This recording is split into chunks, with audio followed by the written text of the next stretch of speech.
ఆదాము మొదలుకొని యేసు ప్రభు వారు పుట్టిన దినం వరకు మనుషులంతా ఎలాగున్నారండి? పూర్తిగా చెడిపోయారండి. ప్రతి ఒక్కరూ పాపం చేసిన వారే, అందరూ దేవునికి విరోధంగా బ్రతికిన వారే, అందరూ దేవునికి క్షోభను మిగిల్చిన వారే. భూమి మీద ఉన్న మనుషుల వలన పరలోకంలో ఉన్న తండ్రికి సంతోషం లేదండి.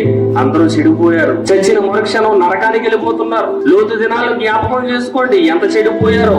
నోవాహు దినాలను జ్ఞాపకం చేసుకోండి, ఎంత చెడిపోయారో. అలాగే ఒక సొదొమ గొమొర్రా పట్టణాల గురించి చూడండి. అగ్నిగంధకాలు కురిపించి నాశనం చేశాడు. ఎందుకు ఇలా నాశనం చేయాల్సి వచ్చింది? వాళ్ళలో మార్పు లేదు. వారు చెడిపోయారు, దేవునికి దూరంగా వెళ్ళిపోయారు, నశించిపోయారు. పరలోకంలో దేవునికి ఉన్న కోరిక, నరులారా మీరంతా తిరిగి వచ్చేయాలి, పరలోకానికి వచ్చేయాలి. ఇది పరలోకపు తండ్రి కోరికండి. ఎవరు నశించిపోకూడదు. నరులారా మీరందరూ తిరిగి వచ్చేయండి, మీ కోసం సిద్ధపరిచాను మంచి పరలోకం అని దేవుడు ఎదురు చూస్తుంటే, భూమి మీద ఉన్న మనుషులంతా తండ్రి వైపు వెళ్లకుండా, పరలోకానికి చేరకుండా నిత్యాగ్నికి వెళ్ళిపోతున్నారండి. అందరూ నశించిపోతున్నారు. లోకంలో ఉన్న మనుషులందరూ నరకానికి వెళ్ళిపోతున్నారు. దేవుడు అలాగా ఎదురు చూస్తూనే ఉండిపోయాడండి.